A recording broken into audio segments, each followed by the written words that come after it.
ನಮಸ್ಕಾರ ಕೇಳುಗ್ರೆ. ಮನಸ್ಸೇ ನಿನ್ನದು ಮರೆಯೋ ಮಾತಿಲಿದೆ ಕತೆ. ಇವತ್ತು ನಾವು 25ನೇ ಸಂಚಿಕೆಗಿದ್ದೀವಿ. ಲಾಸ್ಟ್ ಎಪಿಸೋಡಲ್ಲಿ ಅವರಿಬ್ರಿಗೂ ಮದುವೆ ಆಯಿತು. ಈಗ ಮುಂದೆ ಜೀವನ ಹೇಗೆ? ಮಧು ಸೂರ್ಯನ ಜೊತೆಗಿರ್ತಾಳ ಅಥವಾ ಪಿ ಜಿಗೆ ಹೋಗ್ತಾಳ? ಸೂರ್ಯ ಮಧುನ ಮೊದಲಿನ ಹಾಗೆ ಪ್ರೀತಿ ಮಾಡ್ತಾನ? ಇದೆಲ್ಲ ತಿಳ್ಕೊಳ್ಬೇಕು ಅನ್ನೋ ಕ್ಯೂರಿಯಾಸಿಟಿ ಇದ್ದರೆ ಈ ಕತೆನ ಪೂರ್ತಿಯಾಗಿ ಕೇಳಿ. ಹಾಗೂ ನನ್ನ ಚಾನಲ್ನ ಸಬ್ಸ್ಕ್ರೈಬ್ ಮಾಡ್ಕೊಳ್ಳೋದನ್ನ ದಯವಿಟ್ಟು ಮರಿಬೇಡಿ. ಕತೆನ ಶುರು ಮಾಡೋಣವಾ? ಮನಸ್ಸೇ ನಿನ್ನದು ಮರೆಯೋ ಮಾತಲ್ಲಿದೆ 25ನೇ ಸಂಚಿಕೆ. ಎಲ್ಲ ಸೇರಿ ನಾಳೆ ಬೆಳಿಗ್ಗೆ ಆದಂತೆ ಈ ಮನೆ ಖಾಲಿ ಮಾಡಿಬಿಡೋಣ. ಅವರಾಗೆ ನಮ್ಮನ್ನ ಹತ್ರ ಸೇರಿಸ್ಕೊಳ್ಳೋವರೆಗೂ ಅವ್ರ ಹತ್ರ ಸುಳಿಯೋದು ಬೇಡ ಎಂದು ತೀರ್ಮಾನ ಮಾಡಿದರು. ಅಂತೆಯೇ ನಡೆದುಕೊಂಡಿದ್ದರು ಸಹ. ಸೂರ್ಯ ಮಧು ಇಬ್ಬರು ಎಲ್ಲರನ್ನೂ ಕಳಿಸಿ ಬಂದು ಸೋಫಾ ಮೇಲೆ ಕುಳಿತರು. ಒಬ್ರನ್ನೊಬ್ರು ಮಾತನಾಡಿಸುವ ಗೋಜಿಗೆ ಹೋಗಲೇ ಇಲ್ಲ. ಸೂರ್ಯನಿಗೆ ಮಧುವಿನ ತಂದೆ ತಾಯಿ ಹೇಳಿದ ಕೊನೆಯ ಮಾತು ಇನ್ನೂ ಕಿವಿಯಲ್ಲಿ ಗುಂಗುಡುತ್ತಿತ್ತು. ಅದೇ ತಾನೇ ಎದ್ದಿದ್ದ ಸೂರ್ಯನ ಮುಂದೆ ಮಧು ತಂದೆ ನಿಂತಿದ್ದರು. ಸೂರ್ಯ, ನಿನ್ನ ಹತ್ರ 2 ನಿಮಿಷ ಮಾತನಾಡ್ಬೇಕಪ್ಪ. ನಾನು ತಿಳಿಯದೆ ಮಾಡಿದ ತಪ್ಪಿಗೆ ನನ್ನ ಮಗಳಿಗೆ ಶಿಕ್ಷೆ ಕೊಡಬೇಡ. ನಿನ್ನೆ ಅವಳಮ್ಮ ಮಗಳು ಅನ್ನೋ ಮಮಕಾರದಿಂದ ಆ ಥರ ಮಾತನಾಡಿದ್ದು ಬಿಟ್ಟರೆ ಅವಳಿಗೆ ಬೇರೆ ಯಾವುದೇ ಉದ್ದೇಶವಿರಲಿಲ್ಲ. ಇಬ್ಬರು ಮನಸ್ಫೂರ್ತಿಯಾಗಿ ಒಪ್ಪಿಯೇ ಈ ಮದುವೆ ಮಾಡಿಕೊಟ್ಟಿದ್ದೇವೆ. ಇಬ್ಬರು ಚೆನ್ನಾಗಿ ಓದಿ ಒಳ್ಳೆ ಭವಿಷ್ಯ ರೂಪಿಸ್ಕೊಳ್ಬೇಕು ಅನ್ನೋದು ನಮ್ಮ ಆಸೆ. ಮದುವೆಗೆ ನೀನಾದರೂ ಪಿ ಜಿಲಿರೋಕ್ಕೆ ಒಪ್ಪಿಸಿ ಕಳಿಸು ಸೂರ್ಯ. ನಾನು ಹೇಳಿದ ಮಾತಿಗೆ ನಿನಗೆ ನೋವಾದರೆ ನನ್ನ ಕ್ಷಮಿಸು. ಯಾವುದಕ್ಕೂ ಯೋಚನೆ ಮಾಡಿ ನಿರ್ಧಾರ ತಗೋ ಎಂದಿದ್ದರು. ಅಷ್ಟರಲ್ಲಿ ಮಧುವಿನ ತಾಯಿಯೂ ಸೂರ್ಯನ ಬಳಿ ಬಂದು, ನನ್ನ ಕ್ಷಮಿಸಪ್ಪ ಸೂರ್ಯ. ನಮ್ಮಿಂದ ನಿನಗೆ ದೊಡ್ಡ ಅನ್ಯಾಯ ಆಗಿದೆ. ಅದರ ಪ್ರಾಯಶ್ಚಿತ್ತಕ್ಕೆ ನಮ್ಮ ಭವಿಷ್ಯವಾಗಿದ್ದ ನಮ್ಮ ಮಗಳನ್ನು ನಿನ್ನ ಕೈಗೆ ಧಾರೆ ಎರೆದು ಕೊಟ್ಟಿದ್ದೀವಿ. ನಿನ್ನೆ ನಾನು ಕೋಪದಲ್ಲಿ ಆ ಥರ ಮಾತನಾಡಬಾರ್ದಿತ್ತು. ಆದರೆ ನನ್ನ ಮನಸ್ಸಲ್ಲಿ ನಿನ್ನ ಬಗ್ಗೆ ಯಾವುದೇ ಕೆಟ್ಟ ಅಭಿಪ್ರಾಯ ಇಲ್ಲ. ದಯವಿಟ್ಟು ಇಬ್ಬರು ಚೆನ್ನಾಗಿ ಓದಿ.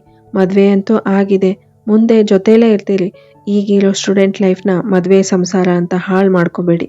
ಅವಳು ನಿನ್ನೆ ಎಲ್ಲ ನಾನು ಇನ್ಮೇಲೆ ಕಾಲೇಜಿಗೆ ಹೋಗಲ್ಲ, ಸೂರ್ಯನ ಜೊತೆನೇ ಇರ್ತೀನಿ ಅಂತ ಹೇಳ್ತಾ ಇದ್ಲು. ಅವಳಿಗೆ ಸ್ವಲ್ಪ ಬುದ್ಧಿ ಹೇಳು. ನಿನ್ನ ಮಾತನ್ನಾದರೂ ಕೇಳಬಹುದು. ಇನ್ನೂ ಚಿಕ್ಕ ಹುಡುಗಿ ಕಣಪ್ಪ ಅವಳು. ನಿಮ್ಮ ಅಮ್ಮನ ಥರ ಓದೋ ಹುಡುಗಿ ಭವಿಷ್ಯ ಹಾಳಾಗಬಾರ್ದು ಅಲ್ವಾ? ಸಾಧ್ಯ ಆದರೆ ಪಿ ಜಿಲಿರೋ ಕೊಪ್ಸು. ಬರ್ತೀವಿ ಎಂದು ಇಬ್ಬರು ಕೈ ಮುಗಿದು ಸಿಂಚನಾಳನ್ನು ಕರೆದುಕೊಂಡು ಹೊರಟರು.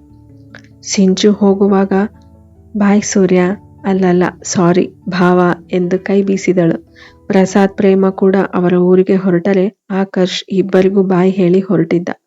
ಅನಿಕೇತ್ ನಿನ್ನೆ ಸಂಜೆಯೇ ಮನೆಗೆ ಹೋಗಿಯಾಗಿತ್ತು. ನಿನ್ನೆ ಎಲ್ಲ ಅವರ ಮಾತಿನಿಂದ ನೊಂದಿದ್ದ ಸೂರ್ಯನಿಗೆ ಇಂದು ಅವರು ಹೇಳಿದ್ದ ಮಾತು ನಿಜವೆನಿಸಿತು. ಎಲ್ಲರೂ ಅವರವರ ದೃಷ್ಟಿಯಲ್ಲಿ ಸರಿನೇ. ಮಧುವಿನ ಈಗಿನ ವರ್ತನೆ ನೋಡಿದರೆ ಅವಳು ನನ್ನ ಇಷ್ಟಪಡ್ತಿರೋದ್ರಲ್ಲಿ ಅನುಮಾನವೇ ಇಲ್ಲ. ಆದರೆ ಅದೇ ಅತಿಯಾಗಿ ಸರಿಗೆ ಓದದೇ ಇದ್ರೆ ಏನು ಮಾಡೋದು? ಅವಳು ಇಲ್ಲೇ ಇದ್ದು ದಿನ ಬೋನಸ್ ಮೇಲೆ ಬೋನಸ್ ಕೊಡ್ತಾ ಇದ್ರೆ ನಾನು ಕೂಡ ಐಸ್ ಥರ ಕರಗಿ ಹೋಗ್ಬಿಡ್ತೀನಿ. ಇಬ್ಬರೇ ಬೇರೆ ಇರ್ತೀವಿ. ಅದಕ್ಕೆ ಬೇಡವೇ ಬೇಡ. ಮೊದಲು ಇವಳನ್ನ ಪಿ ಜಿಗೆ ವಾಪಸ್ ಕಳಿಸ್ಬಿಡ್ಬೇಕು. ಅದಕ್ಕೆ ಇವಳನ್ನ ಈ ಮನೆ ಬಿಟ್ಟು ಓಡಿಸ್ಬೇಕು ಎಂದುಕೊಳ್ಳುತ್ತಾ ಮಧುವಿನ ಕಡೆಗೊಮ್ಮೆ ನೋಡಿದ. ಅವಳು ಸೋಫಾಗೆ ಹೊರಗೆ ಕಣ್ಣು ಮುಚ್ಚಿದ್ದಳು. ಅವಳ ಕಣ್ಣಿಂದ ನೀರು ಹರಿಯುತ್ತಲೇ ಇತ್ತು. ಕತ್ತಲ್ಲಿ ತಾಳಿ ಸರವನ್ನೊಮ್ಮೆ ನೋಡಿದ ಸೂರ್ಯನಿಗೆ ಯಾಕೋ ಹೃದಯ ಹಿಂಡಿದ ಅನುಭವವಾಗಿ ತನ್ನ ಹೆತ್ತ ತಾಯಿಯೇ ನೆನಪಾಗಿದ್ದಳು. ಅಮ್ಮ ಕೂಡ ಮದುವೆಯಾಗಿ ನಾನು ಹುಟ್ಟಿದಾಗ ಇದೇ ಥರ ಕಾಣಿಸ್ತಿದ್ಲು ಅನ್ಸುತ್ತೆ. ಮಧು, ಅವಳ ಹೆಸರಿಟ್ಕೊಂಡಿದ್ದಕ್ಕೆ ನಿಂಗೂ ಇದೇ ಗತಿ ಬಂತೇನೋ? ಪಾಪ ಕಣೆ ನೀನು, ನನ್ನ ಕ್ಷಮಿಸಮ್ಮ. ನಿಮ್ಮ ಮನೆಯವರನ್ನ ನನಗೋಸ್ಕರ ದೂರ ಮಾಡಿ ಈ ಥರ ಅಳ್ತಿದ್ದೀಯಲ್ವಾ? ನನ್ನಿಂದಲೇ ನಿನಗೆ ಈ ಪರಿಸ್ಥಿತಿ ಬಂತು. ಆ ಹಾಳಾದ ಪ್ರಿಯಾಂಕ ನಾನು ಇಷ್ಟಪಟ್ಟಿದ್ದಕ್ಕೆ ತಾನೇ ನಿನಗೆ ಹೀಗಾಗಿತ್ತು. ಇಷ್ಟೆಲ್ಲ ಆಗಿದ್ದಕ್ಕೆ ನಾನು ಒಂದು ರೀತಿ ಕಾರಣನೇ. ಆದರೆ ನನ್ನಿಂದ ನಿನ್ನ ಅಭ್ಯಾಸ ಕೆಡಬಾರ್ದು. ಅದಕ್ಕೆ ನಾನು ನಿನ್ನ ಮುಂದೆ ಎಷ್ಟು ಕೆಟ್ಟವನಾಗಲೂ ಸಿದ್ಧ. ಎದ್ದು ಹೋಗಿ ಅವಳಿಗೆ ಕುಡಿಯಲು ನೀರು ತಂದು, ಮಧು ಎಂದು ಕೂಗಿದ್ದನು. ಮಧು ಕಣ್ಣು ತೆರೆದು ಅವನೆಡೆಗೆ ನೋಡಲು, ತಗೋ ನೀರು ಕುಡಿದು ರೆಡಿಯಾಗು, ಪಿ ಜಿಗೆ ಬಿಟ್ಟು ಬರ್ತೀನಿ. ಅವರೆಲ್ಲ ನನ್ನ ಮನೆ ಬಿಟ್ಟು ಹೋಗಿದ್ದಾಯ್ತು, ನೀನು ಕೂಡ ಜಾಗ ಖಾಲಿ ಮಾಡು ಎಂದನು. ಅವಳು ಕಣ್ಣೊರೆಸಿಕೊಳ್ಳುತ್ತಾ ನೀರು ಕುಡಿದು ಸುಧಾರಿಸಿಕೊಂಡು, ನಾನೆಲ್ಲಿಯೂ ಹೋಗಲ್ಲ, ಇದು ಇನ್ಮೇಲೆ ನನ್ನ ಮನೆ ಕೂಡ, ನಾನು ಇಲ್ಲೇ ಇರ್ತೀನಿ. ನೋಡು, ನೀನು ತಲೆ ಹರಟೆ ಎಲ್ಲ ನನ್ನ ಹತ್ರ ಇಟ್ಕೋಬೇಡ. ಹೇಳಿದ ಮಾತು ಕೇಳಬೇಕಷ್ಟೇ. ನೋಡ್ರಿ, ನೀವು ಪದೇ ಪದೇ ಹೇಳಿದ್ದನ್ನೇ ಹೇಳಬೇಡಿ. ನೀವು ನನ್ನ ಗಂಡ, ನಾನು ನಿಮ್ಮ ಹೆಂಡತಿ. ಗಂಡ ಹೆಂಡತಿ ಜೊತೆಲೇ ಇರಬೇಕು. ನಾನು ಮೊದಲೇ ನಿರ್ಧರಿಸಿ ಆಗಿದೆ ಎಂದು ನಿಲ್ಲದೆ ಅವನ ತಾಯಿಯ ಕೋಣೆ ಹೊಕ್ಕು ಬಾಗಿಲು ಜಡಿದುಕೊಂಡಳು. ಇವಳಿಗೆ ಹಿಂಗೆಲ್ಲ ಹೇಳಿದ್ರೆ ಬುದ್ಧಿ ಬರಲ್ಲ. ಗಂಡ ಅಂತೆ ಗಂಡ, ನೀನ್ ಅಜ್ಜಿ, ನಾನು ಎಂತ ಗಂಡ ಅಂತ ತೋರಿಸ್ತೀನಿ ಇರು ನಿನಗೆ. ಲೇ ಮಧು, ತೆಗಿಯ ಬಾಗಿಲು ಎಂದು ಕದ ಬಡಿಯಲು ಶುರುವಿಟ್ಟುಕೊಂಡನು. ಏನ್ರಿ ನಿಮ್ದು ಎಂದು ಬಾಗಿಲು ತೆಗೆದು, ನೋಡಿ ಅದನ್ನೇ ಹೇಳೋಕ್ ಬಂದ್ರೆ ದಯವಿಟ್ಟು ನನ್ನ ತಲೆ ತಿನ್ಬೇಡಿ ಎಂದು ಒಳ್ಳೆ ಟಿಪಿಕಲ್ ಹೆಂಡತಿ ತರ ಹೇಳಿದಾಗ ಸೂರ್ಯನಿಗೆ ಸ್ವಲ್ಪ ನಗು ಬಂದರೂ ಕಂಟ್ರೋಲ್ ಮಾಡಿಕೊಂಡು, ನನಗೆ ಗೊತ್ತಿದೆ ನಿನಗೆ ಏನ್ ಹೇಳಿದ್ರು ವೇಸ್ಟ್ ಅಂತ, ಹೋಗಿ ನಂಗೆ ಸ್ಟ್ರಾಂಗ್ ಕಾಫಿ ಮಾಡ್ಕೊಂಡ್ ಬಾ ಎಂದು ಆರ್ಡರ್ ಮಾಡಿದನು. ಏನು, ಕಾಫಿನಾ? ಯಾಕೆ, ಕಿವಿ ಕೇಳಿಸ್ಲಿಲ್ವಾ? ಸರಿ ತರ್ತೀನಿ ಎಂದು ಅಡುಗೆ ಮನೆಗೆ ಹೋಗಿ 2 ಕಪ್ ಕಾಫಿ ತಂದು ಹಾಲ್ನಲ್ಲಿ ಪೇಪರ್ ಓದುತ್ತಾ ಕುಳಿತಿದ್ದ ಸೂರ್ಯನಿಗೊಂದು ಕೊಟ್ಟು ತಾನೊಂದು ತೆಗೆದುಕೊಂಡು ಅವನ ಪಕ್ಕ ಕುಳಿತಳು. ಎದ್ದಳೆ ಮೇಲೆ. ಯಾಕ್ರಿ, ಕಾಫಿ ಚೆನ್ನಾಗಿಲ್ವಾ? ಮೊದ್ಲು ಎದ್ದೇಳು. ಮಧು ಎದ್ದು ನಿಂತಳು. ನಾನು ಗಂಡನ್ ಪಕ್ಕನೆ ಕೂತ್ಕೊಳ್ಳೋಷ್ಟು ಧೈರ್ಯ ಬಂತ ನಿಂಗೆ? ಮಧು ಕಿಸಕ್ಕನೆ ನಕ್ಕು ಬಿಟ್ಟಳು. ಮುಚ್ಚೆ ಬಾಯಿ. ಮಧು ಬಾಯಿ ಮುಚ್ಚಿಕೊಂಡು ಕಾಫಿ ಕುಡಿಯಲು ಯತ್ನಿಸುತ್ತಿದ್ದಳು. ಏನೇ ಮಾಡ್ತಿದ್ಯಾ? ಬಾಯಿ ಮುಚ್ಚಿ ಏನೋ ಶಬ್ದ ಹೊರಡಿಸಿದಳು. ಬಾಯಿ ಬಿಟ್ಟು ಹೇಳು ಎಂದು ಗದರಿದಾಗ, ಬಾಯಿ ಮುಚ್ಕೊಂಡು ಹೇಗ್ರಿ ಕಾಫಿ ಕುಡಿಯೋದು, ಅದಕ್ಕೆ ಹೆಂಗಾದ್ರೂ ಮಾಡಿ ಕುಡಿಯೋಕ್ ಪ್ರಯತ್ನಿಸ್ತಾ ಇದ್ದೆ. ಸಾಕ್ ಮಾಡು ನಿನ್ ಕಪಿ ಬುದ್ಧಿ. ಹೌದು, ಅಡ್ಗೆ ಏನ್ ಮಾಡ್ತೀಯಾ? ಏನು ಅಡುಗೆನಾ? ಏನು ಎಲ್ಲದಕ್ಕೂ ಆ ಅಂತ ಬಾಯಿ ತೆಗಿತೀಯಾ? ಅದಕ್ಕೆ ನೋಡು ನಿನಗೆ ಬೆದರುಗೊಂಬೆ ಅಂತ ಹೆಸರಿಟ್ಟಿದ್ದು. ದೊಡ್ಡ ಗಂಡ ಹೆಂಡತಿ ಅಂತ ಏನೋ ಡೈಲಾಗ್ ಹೇಳಿದೆಯಲ್ಲ, ಈ ಗಂಡನಿಗೆ ಹಸಿವಾಗ್ತಿದೆ, ಹೆಂಡತಿಯಾಗಿ ಅಡುಗೆ ಮಾಡಿ ಹೋಗು ಎಂದು ಹೇಳಿ ತನ್ನ ರೂಮ್ಗೆ ಹೊರಟನು. ಅವನ ಹಿಂದೆಯೇ ಓಡಿ ಹೋಗಿ, ನನಗೆ ಅಡುಗೆ ಮಾಡಕ್ ಬರಲ್ಲ ರೀ ಎಂದಳು. ಹಾಗಿದ್ರೆ ನಡಿ ಹೋಗೋಣ. ಹೋಟೆಲ್ಗಾ? ನಿನ್ ಪಿಜಿಗೆ. ನಾನು ನೀವೇನ್ ಹೇಳಿದ್ರು ಕಟ್ ಮಾಡ್ಕೊಡ್ತೀನಿ, ಅಡುಗೆ ಮಾತ್ರ ನೀವೇ ಮಾಡಿ ಪ್ಲೀಸ್. ಸರಿ ಹಾಗಿದ್ರೆ ನಿನ್ ಕೆನ್ನೆ ಕಟ್ ಮಾಡ್ಕೊಡು ಎಂದು ಹೇಳುತ್ತಿದ್ದವನು ತಡೆದುಕೊಂಡು, ಸರಿ ಬಿಡು, ಎಲ್ಲ ನನ್ನ ಕರ್ಮ ಎಂದು ಅಡುಗೆಗೆ ಆರಂಭಿಸಿದನು. ಏನು ಮೇಡಮ್, ಕಾಲೇಜ್ಗೆ ಯಾವಾಗ ಹೋಗೋದು? ನಾನು ಇನ್ಮೇಲೆ ನಿಮ್ ಜೊತೆ ಇರ್ತೀನಿ. ನನಗೆ ಯಾವ ಕಾಲೇಜ್ ಬೇಡ, ಏನು ಬೇಡ. ಯಾಕೆ? ಅವಳನ್ನೇ ದಿಟ್ಟಿಸಿದನು. ಯಾವ ಮುಖ ಇಟ್ಕೊಂಡು ಹೋಗ್ಲಿ ನಾನು? ಎಲ್ಲ ಮರ್ಯಾದೆ ಹಾಳಾಗೋಗಿದೆ. ಅಂಥದ್ದೇನು ಆಗಿಲ್ಲ, ನಾನ್ ನಿನ್ ಜೊತೆ ಇರ್ತೀನಿ. 2 ದಿನ ಬಿಟ್ಟು ಕಾಲೇಜ್ಗೆ ಹೋಗೋಣ. ಮೊದಲ ಬಾರಿ ಅವಳ ಕಡೆ ಮೃದುವಾಗಿ ಮಾತನಾಡಿದ್ದ. ಬೇಡ, ನನಗೆ ಅದ್ರಲ್ಲಿ ಆಸಕ್ತಿನೇ ಹೊರಟು ಹೋಗಿದೆ. ಬೇಡ ಅಂದ್ರೆ ಬಿಡೋರು ಯಾರು? ನಾನು ಹೇಳಿದ ಹಾಗೆ ಕೇಳ್ಕೊಂಡಿರೋದಾದ್ರೆ ಇರು, ಇಲ್ಲ ನಡಿ ಪಿಜಿಗೆ ಗದರಿದನು. ಮಧು ಎಂದು ತಲೆ ಆಡಿಸಿದಳು. ಅದೇ ದಿನ ರಾತ್ರಿ ಮಧು ಇಷ್ಟು ದಿನ ಅಮ್ಮನ ಜೊತೆ ಮಲಗಿದ್ದ ಆ ಕೋಣೆಯಲ್ಲಿ ಇಂದು ಒಬ್ಬಳೇ ಇದ್ಲು. ಮೇಲಿನ ರೂಮ್ನಲ್ಲಿ ಸೂರ್ಯ ಮಲಗಿದ್ದ. ಅವನ ಆಲೋಚನೆ ಹೇಗಾದ್ರೂ ಮಧುನ ಪಿಜಿಗೆ ಕಳಿಸುವುದಾಗಿತ್ತು. ಆದ್ರೆ ಮಧುಗೆ ನಡೆದ ಘಟನೆಗಳು ಒಂದೊಂದಾಗೆ ಕಣ್ಣು ಮುಂದೆ ಬಂದು ಭಯವಾಗಿ ನಿದ್ದೆ ಮಾಡಲಿಲ್ಲ. ಸ್ವಲ್ಪ ಧೈರ್ಯ ಮಾಡಿ ಸೂರ್ಯನ ರೂಮ್ಗೆ ಹೋಗಿ ಬಾಗಿಲು ತಟ್ಟಿದಳು. ಸೂರ್ಯ ಬಾಗಿಲು ತೆಗೆದು ಏನೆಂದು ಹುಬ್ಬೇರಿಸಿದನು. ಅದು, ನಾನು ಇಲ್ಲೇ ಕೆಳಗ್ ಮಲಗ್ತೀನಿ, ಆ ರೂಮಲ್ಲಿ ಭಯ ಆಗ್ತಾ ಇದೆ ಎಂದಳು. ಏನು ಬೇಕಿಲ್ಲ, ಕೊಲೆ ಮಾಡಿದವ್ರಿಗೆ ಇದೆಲ್ಲ ಸಹಜಾನೆ, ನಡಿ ಇಲ್ಲಿಂದ ಬೇಕಂತಲೇ ರೂಢಾಗಿ ಮಾತನಾಡಿದ. ಪ್ಲೀಸ್ ಸೂರ್ಯ, ಭಯ ಆಗ್ತಿದೆ, ಅರ್ಥ ಮಾಡ್ಕೊಳ್ಳಿ. ಒಂದ್ಸಾರಿ ಹೇಳಿದ್ರೆ ಅರ್ಥ ಆಗಲ್ವಾ? ನನ್ನ ತಾಯಿನ ಕಳೆದ್ಕೊಂಡು ನಾನು ಇದೇ ತರ ಒಬ್ಬೊಬ್ನೇ ಮಲಗಿದ್ದೆ ಅನಾಥಾಶ್ರಮದಲ್ಲಿ. ಆಗ ನನಗೂ ಭಯ ಆಗ್ತಿತ್ತು. ಆದ್ರೆ ನನ್ನವರು ಅಂತ ಯಾರು ಇರ್ಲಿಲ್ಲ. ನನ್ನ ನೋವು ಏನು ಅಂತ ನಿನಗೆ, ನಿಮ್ಮಪ್ಪನಿಗೆ ಗೊತ್ತಾಗೋದು ಬೇಡ್ವಾ? ಹೋಗು, ಅನುಭವಿಸು. ನೀವು ನನ್ನ ಜೊತೆ ಮಲಗಿದ್ರೆ ಎಲ್ಲಿ ನನ್ನ ಮೇಲೆ ಪ್ರೀತಿ ಆಗುತ್ತೋ ಅನ್ನೋ ಭಯಕ್ಕೆ ಈ ತರ ಮಾತನಾಡ್ತಿದ್ದೀರಿ ಅಲ್ವಾ? ನಾನ್ ನಿಮ್ ಹೆಂಡತಿ, ನಿಮ್ ಜೊತೆ ಮಲ್ಗೋ ಎಲ್ಲ ಹಕ್ಕು ನನಗಿದೆ. ಅವನ ನೋವು ಅರಿತು ಅದನ್ನೇ ಮಾತನಾಡಿದ್ರೆ ಬೇಜಾರಾಗ್ತಾನೆ ಅಂತ ಟಾಪಿಕ್ ಚೇಂಜ್ ಮಾಡಿದಳು. ನಾನು ನೋವಲ್ಲಿ ಹೇಳಿದ್ದು ನಿನಗೆ ತಮಾಷೆ ಆಗಿದೆ ಅಲ್ವಾ ಎಂದುಕೊಳ್ಳುತ್ತಾ, ನನಗೆ ನಿನ್ನಷ್ಟು ಅರ್ಜೆಂಟ್ ಇಲ್ಲ. ನಿನಗೆ ಅಷ್ಟೊಂದು ಅರ್ಜೆಂಟ್ ಇದ್ರೆ ಮುಂದೆ ಏನೋ ಹೇಳಲು ಹೊರಟವನಿಗೆ ಮಧು ಕೆನ್ನೆಗೆ ಬಾರಿಸಿದ್ದಳು. ಛೀ, ನಿಮ್ ಬಾಯಲ್ಲಿ ಇಂಥ ಮಾತು ನಾನು ನಿರೀಕ್ಷೆ ಕೂಡ ಮಾಡಿರ್ಲಿಲ್ಲ. ಭಯ ಆಗ್ತಿದೆ ಅನ್ನೋ ಒಂದೇ ಕಾರಣಕ್ಕೆ ಇಲ್ಲಿ ಬಂದೆ ಹೊರತು ನಿಮ್ ಜೊತೆ ಮುಂದೆ ಹೇಳುವವಳು ತಡೆದುಕೊಂಡು ಕೆಳಗೆ ಹೋಗಿ ರೂಮ್ ಬಾಗಿಲು ಹಾಕಿಕೊಂಡಳು. ಇತ್ತ ಸೂರ್ಯ ಕೋಪದಲ್ಲಿ ನಾಲಿಗೆ ಹರಿಬಿಟ್ಟಿದ್ದಕ್ಕೆ ಬೆಂದು ಹೋಗಿದ್ದ. ನನ್ನ ಬಾಯಲ್ಲಿ ಈ ಮಾತು ಬರಬಾರ್ದಿತ್ತು. ಎಷ್ಟು ದೊಡ್ಡ ತಪ್ಪು ಮಾಡಿಬಿಟ್ಟೆ ಎಂದು ಸರಿಗೆ ನಿದ್ರೆ ಮಾಡಲಿಲ್ಲ. ಮಧುವು ಹತ್ತು ಯಾವಾಗ ಮಲಗಿದಳೋ ಅವಳಿಗೆ ಅರಿವಿರಲಿಲ್ಲ. ಮರುದಿನ ಬೆಳಿಗ್ಗೆ ಸೂರ್ಯನೇ ಬೇಗ ಎದ್ದು ಜಾಗಿಂಗ್ ಮಾಡಿ ಬಂದು ಮಧು ಏಳುವುದನ್ನೇ ಕಾಯುತ್ತಾ ಕುಳಿತಿದ್ದ. ಅವಳು ಎದ್ದು ಬಾಗಿಲು ತೆಗೆದ ತಕ್ಷಣವೇ ಅವಳ ಬಳಿ ಬಂದು ಸಾರಿ ಮಧು ಎಂದು ಕ್ಷಮೆ ಕೂಡ ಕೇಳಿದ. ಮಧು ರಾತ್ರಿ ಎಲ್ಲ ಹತ್ತಿದ್ದಾಳೆ ಎಂದು ಅವಳ ಕೆಂಪಾದ ಕಣ್ಣುಗಳೇ ಹೇಳುತ್ತಿದ್ದವು. ಮಧು ಏನು ಪ್ರತಿಕ್ರಿಯಿಸಲಿಲ್ಲ. ಸೂರ್ಯ ಆ ದಿನವೆಲ್ಲ ಅವಳಲ್ಲಿ ಕ್ಷಮೆ ಕೇಳುತ್ತಲೇ ಕಳೆದಿದ್ದ. ಮಧು ಮಾತ್ರ ಮೌನ ಗೌರಿಯಾಗಿದ್ದಳು. ಸೂರ್ಯ ರಾತ್ರಿ ಆದಾಗ, ಭಯ ಆಗುತ್ತೆ ನಿನಗ್ ಮೇಲೆ, ನನ್ನ ರೂಮಲ್ಲೇ ಮಲ್ಗುವಂತೆ ಬಾ ಎಂದಾಗ ಮಧುಗೆ ಕೋಪ ನೆತ್ತಿಗೇರಿತು. ಯಾರಿಗ್ ಬೇಕು ನಿಮ್ ಕರುಣೆ? ನನ್ನ ನೀವ್ ಏನ್ ಅನ್ಕೊಂಡಿದ್ದೀರಾ? ಒಂದ್ ಹೆಣ್ಣಿನ ಬಗ್ಗೆ ಅಷ್ಟೊಂದ್ ಕೀಳಾಗಿ ಮಾತನಾಡ್ತೀರಿ ಅಂದ್ರೆ ಅದ್ರಲ್ಲೇ ಗೊತ್ತಾಗುತ್ತೆ ನಿಮ್ ಸಂಸ್ಕಾರ ಎಂತದ್ದು ಅಂತ. ಇದನ್ನೇನಾ ನಿಮ್ ತಾಯಿ ಹೇಳ್ಕೊಟ್ಟಿದ್ದು? ಮಧು, ನಾಲಿಗೆ ಮೇಲೆ ಬಿಗಿ ಇರ್ಲಿ. ಏನ್ ಮಾತಾಡ್ತಿದ್ಯಾ ಅನ್ನೋ ಪ್ರಜ್ಞೆ ಇದೆಯಾ ನಿಂಗೆ? ನನ್ನ ತಾಯಿ ವಿಷಯಕ್ಕೆ ಬಂದ್ರೆ ಸರಿ ಇರಲ್ಲ. ಯಾಕೆ ಮಾತಾಡಬಾರ್ದು? ಒಂದು ಹುಡುಗ ಒಂದು ಹುಡುಗಿನ ಇಷ್ಟಪಡ್ತಿದ್ದಾನೆ, ಆ ಹುಡುಗಿಗೂ ಬಲವಂತ ಮಾಡ್ತಿದ್ದಾನೆ ಅಂತ ಗೊತ್ತಾದ್ಮೇಲೂ ನಿಮ್ಮನ್ನೇ ಸಪೋರ್ಟ್ ಮಾಡಿದ್ರಲ್ವಾ? ಅದು ತಪ್ಪು ಅಂತ ಹೇಳೋಕ್ ಗೊತ್ತಾಗ್ಲಿಲ್ವಾ? ಇವತ್ ನನಗೆ ಈ ಪರಿಸ್ಥಿತಿ ಬಂದಿದ್ದು ನಿಮ್ಮಿಂದಾನೆ. ಚೆನ್ನಾಗಿ ಓದಿ ಏನೋ ಒಂದ್ ಸಾಧಿಸ್ಬೇಕು ಅನ್ಕೊಂಡಿದ್ದ ನನ್ನ ಮದ್ವೆ ಆಗೋ ಹಾಗೆ ಮಾಡಿದ್ದು ನೀವೇ ತಾನೆ?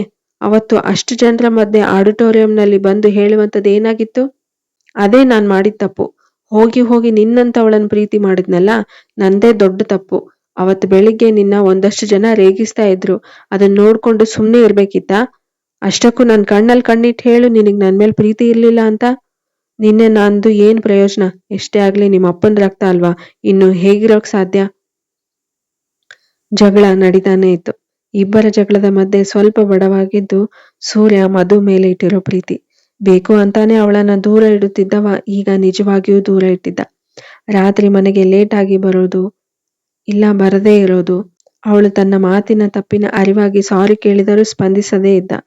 ಅವಳು ಪದೇ ಪದೇ ಕಾಲ್ ಮಾಡಿ ಎಲ್ಲಿದ್ದೀರಾ, ಮನೆಗೆ ಬನ್ನಿ ಎಂದು ಕೇಳಲು ಫೋನ್ ಮಾಡಲು ಶುರುವಿಟ್ಟುಕೊಂಡಾಗ ಅವಳ ಫೋನ್ ಕಸಿದುಕೊಂಡು ಅವಳನ್ನು ಅಕ್ಷರಶಃ ಒಂಟಿಯನ್ನಾಗಿ ಮಾಡಿದ್ದ. ಅವಳಿಗೆ ತನ್ನ ಅಸಹಾಯಕತೆಗೆ ಕೋಪ, ದುಃಖ ಒತ್ತರಿಸಿ ಬರುತ್ತಿತ್ತು. ಆದರೂ ಸಹಿಸಿಕೊಂಡು ಅವನ ಜೊತೆ ಮೊದಲಿನ ತರ ಇರಬೇಕು ಅಂದುಕೊಳ್ಳುತ್ತಿದ್ದಳು. 2-3 ದಿನ ಹೀಗೇ ನಡೀತಾ ಇತ್ತು. ಒಂದು ದಿನ ಮಧ್ಯಾಹ್ನ, ಎಷ್ಟು ಚಂದದ ದಿನಗಳು, ಸೂರ್ಯ ಎಷ್ಟು ಚಂದದ ಹೆಸರು, ವ್ಯಕ್ತಿತ್ವ ಕೂಡ ಅಷ್ಟೇ ಚಂದ ಇತ್ತು, ಎಷ್ಟು ಪ್ರೀತಿಸುತ್ತಿದ್ದ ಹೃದಯ. ಆದ್ರೆ ಈಗ, ಅವತ್ತು ಸ್ವಲ್ಪ ಯೋಚನೆ ಮಾಡಿ ನಿರ್ಧಾರ ತೆಗೆದುಕೊಂಡ್ರೆ ಆಗಿತ್ತು. ಇವತ್ತು ಈ ಸ್ಥಿತಿ ಇಬ್ರಿಗೂ ಬರ್ತಾ ಇರ್ಲಿಲ್ಲ. ಹೊರಗಿನ ಗಿಡಗಳ ಮಧ್ಯೆ ಇರೋ ಉಯ್ಯಾಲೆಯಲ್ಲಿ ಕುಳಿತು ಮಧು ಒಂದೇ ಸಮನೆ ಕಣ್ಣೀರು ಹಾಕುತ್ತಿದ್ದಳು. ಹಲೋ ಮಧು ಮೇಡಮ್, ಬಂದು ಊಟ ಬಡಿಸಿ. ನೀವು ಒಂದೇ ಕಣ್ಣಲ್ಲಿ ಅಳೋದು ಆಮೇಲೆ ಮುಂದುವರಿಸಿ, ಸೂರ್ಯ ಕೂಗಿದ. ಮಧು ಎದ್ದು ಹೋಗಿ ಊಟ ಬಡಿಸಿದಳು. ಆ ಮನೆಯ ಮೌನ ಅವಳನ್ನ ಕಿತ್ತು ತಿನ್ನುತ್ತಿತ್ತು. ಉಂಡೆದ್ದು ಹೋದವನು ರಾತ್ರಿ ಬರುತ್ತಾನೋ ಇಲ್ಲವೋ ತಿಳಿಯದು. ಮತ್ತೆ ಬೆಳಿಗ್ಗೆ ಕಾಲೇಜ್ಗೆ ಹೋಗೋವರೆಗೂ ನಾನು ಒಬ್ಬಂಟಿ. ಫೋನ್ ಸಹ ಕೊಡ್ತಾ ಇಲ್ಲ. ನಾನು ಆಕರ್ಷ್ನ ಭೇಟಿ ಆಗ್ಬೇಕು ಅಂದ್ರೆ ಮತ್ತೆ ಬೆಳಿಗ್ಗೆವರೆಗೂ ಕಾಯ್ಬೇಕು. ಅಪ್ಪ ಅಮ್ಮ ಹೇಗಿದ್ದಾರೋ ದೇವ್ರೇ ಬಲ್ಲ. ನನ್ ಮೇಲೆ ಕೋಪ ಹೋಗಿರಬಹುದಾ? ಅನ್ನ ಬಡಿಸು. ಸೂರ್ಯನ ಧ್ವನಿಗೆ ಮತ್ತೆ ತನ್ನ ಯೋಚನಾ ಲಹರಿಯಿಂದ ಎಚ್ಚೆತ್ತು ಬಡಿಸಿದಳು. ಸೂರ್ಯ ಊಟ ಮುಗಿಸಿ ಹೊರಡಲು ಸಿದ್ಧನಾದ. ತಾನೂ ಕೂಡ ಬಡಿಸಿಕೊಂಡು ಊಟ ಮಾಡಿದಳು. ಇವತ್ತೇನೋ ಹೋಟೆಲಿಂದ ತಂದ್ರು, ನಾಳೆಯಿಂದ ನಾನೇ ಅಡುಗೆ ಮಾಡ್ಬೇಕಂತೆ. ನನಗೆ ಏನು ಅಂದ್ರೆ ಏನು ಬರಲ್ಲ. ಮೊಬೈಲ್ ಇದ್ದಿದ್ರೆ ಯೂಟ್ಯೂಬ್ನಲ್ಲಾದ್ರೂ ನೋಡ್ಕೊಂಡು ಮಾಡಬಹುದು. ನನಗೆ ನನ್ನ ಮೊಬೈಲ್ ಬೇಕು, ಮಧು ಸಣ್ಣ ಧ್ವನಿಯಲ್ಲಿ ನುಡಿದಳು. ಸೂರ್ಯ ಉರಿ ನೋಟ ಬೀರುತ್ತಾ ಯಾಕೆಂದು ಕೇಳಿದ. ನನಗೆ ಅಡುಗೆ ಮಾಡಕ್ ಬರಲ್ಲ. ಯೂಟ್ಯೂಬ್ನಲ್ಲಾದ್ರೂ ಅಮ್ಮನ ರೂಮಲ್ಲಿ ಅಡುಗೆ ಬುಕ್ಸ್ ಇರುತ್ತೆ, ಹೋಗಿ ನೋಡ್ಕೊ.